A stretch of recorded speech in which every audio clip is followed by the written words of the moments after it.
2020-23 და 24 წლებში ქიმიური ნივთიერების ხალხის წინააღმდეგ გამოყენებაზე პასუხისმგებელი მაგნიტსკის სიით სანქცირებული ვახტანგ გომელაურია.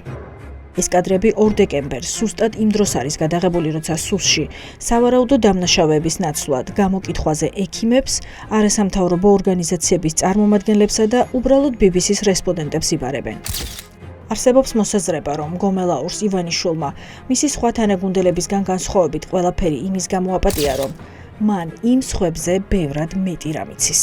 არ გეწყინოს ახლა ვახტანგ, მაგრამ ამას ვერ გაექცევი ვერსად რა. ეხლა ერთადერთი შანსი არის ის, რომ ბიძინა ივანიშვილმა დაგაპატიმროს, მეორე შანსი არის ის, რომ აღმოჩნდე ააგის სასამართლოზე.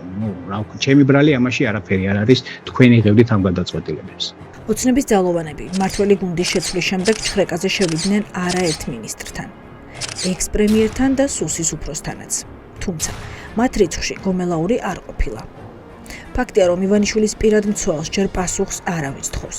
არც სასახლისთვის საჭირო ფულის წარმომავლობაზე, არც ძვირადღირებულ ავტომობილებსა და არც სავარაუდო ფიქტიურ გარიგებებზე. გამარჯობათ, ბატონო ვახტანგ. ეს გომელაურის რეზიდენციაა ტაბახმელაში, 3 მიწის ზედა და 1 მიწისქვეშა სართულით. ამჯერად ჩვენ ეს შენიღბული კარი აღმოვაჩინეთ, რომელიც ექს-შინაგან მინისტრის ეზოდან მეზობელ ნაკვეთს უკავშირდება. ვისია მეორე შავი ვილა.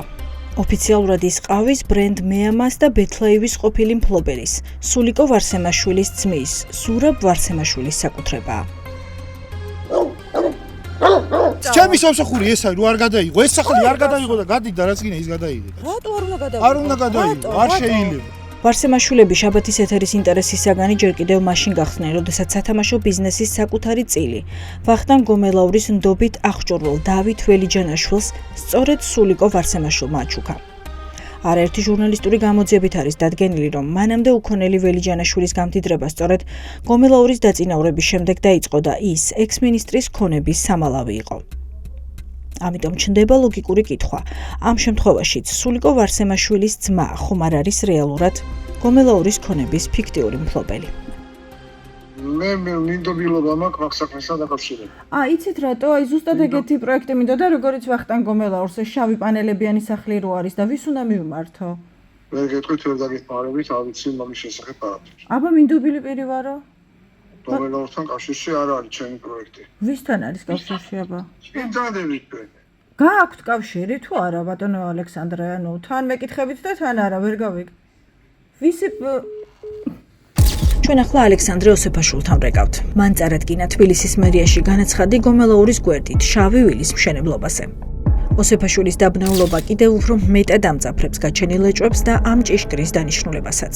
უძრავი ქონების მფლობელი ვარსემაშვილის ძმის კომპანია მეამა ბოლო მონაცემებით სამთავრობო მედიის ყველაზე მსხვილი დამფინანსებელიცაა. ალო, ბატონ ზურაბ, გამარჯობა. გამარჯობათ. მე გაწუხებთ მაგათ შიხვაძე TV პირველიდან, ბატონ ზურაბ. ტაბახმელის სახლთან დაკავშირებით მინდა კითხოთ, ბატონ ზურაბ. ვახტანგ გომელაურის სასახლის გარშემო კიდევ ერთი ტერიტორიაა, რომელსაც ჩვენი გუნდის არაერთი ჟურნალისტური მოკვლევა მიეძღვნა. ეს კეთილმოწყობილი ეზოკარი, რომელიც სახლის ჩასადგმელად უკვე მზადაა, ასევე უქონელი გომელაურის დაცვის წევრის ნიკა ომარაშვილის სახელზეა გაფორმებული. ჩვენს მიერ ექსკლუზიურად გადაღებულ კადრებში ჩანს, რომ ავტომობილი, რომელმაც ექს-მინისტრი ეზოში შეიყვანა, დასაპარკინგებლად სწორედ მცველზე რეგისტრირებულ ფართობში შეჰყავთ. აქ როგორც ჩანს, გომელაურის კიდევ 2 ძვირადღირებული ავტომობილიც დგას. გამარჯობა. თუ შეიძლება ვახტანგ გომელაურთან ვარ და არის თუ იცით? არ არის? 157 და 158 ბინები მე-15 სართულზე. არ ცხოვრობს უბრალოდ? დაკეტილია ანუ და არ ცხოვრობს. არქიტაურსი კიდევ ერთი ლოკაციაა, სადაც ექს-შინაგან საქმეთა მინისტრმა უძრავი ქონება შეიძინა. 200 კვადრატული ვაკის შუაგულში ვახტანგ გომელაურის სახელზე თანამდებობაზე ყოფნისას 2022 წელს გაფორმდა. აეროგადაღების კამერაში კარგად ჩანს, რომ სათვალთვალო კამერებით აღჭურვილი აივანი და ბინა საცხოვრებლად უკვე მზად არის. გომელაურის ოჯახის წევრების სახელზეა ქონება მზიურის პარკში ჩადგმულ ამ ფეშენებელურ კორპუსშიც. ექს-მინისტრის სიძედ გახდომის შემდეგ დაირეგისტრირა შალვა ომსარაშვილმა 112 კვადრატული მეტრი აპარტამენტი რამიშვილის ქუჩაზე.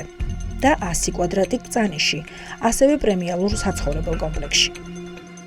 შინაგან საქმეთა მინისტრის სიძე მანამდე მხოლოდ გურჯაანში მემკვიდრეობით მიღებულ ქონებას ფლობდა. Mercedes-Benz E200 ლიმუზინი შალვა მსარაშვილის. Mitsubishi L200 ვახტანგ გომელაურის, Audi SQ7 ექს-მინისტრის ცოლის ნინო კუდუხაშვილის სახელზე. ეს გადამდგარი შინაგან საქმეთა მინისტრის საოჯახო ავტოპარკის მხოლოდ ოფიციალურად რეგისტრირებული ძვირადღირებული სატრანსპორტო საშუალებების ჩამონათვალია. შაბათის ეთერის დრონით დანახული ბოლო მოდელის Toyota Prado-სა და Toyota Corolla შესახებ ვახტანგ გომელაურს არსად არაფერი უწერია. თუმცა ამ კითხვებს ივანიშვილის ყოფილ პირად მცველს ჯერ არავინ უსვამს. როდის მოიცლის მისთვის ოლიგარქი, არავინ იცის.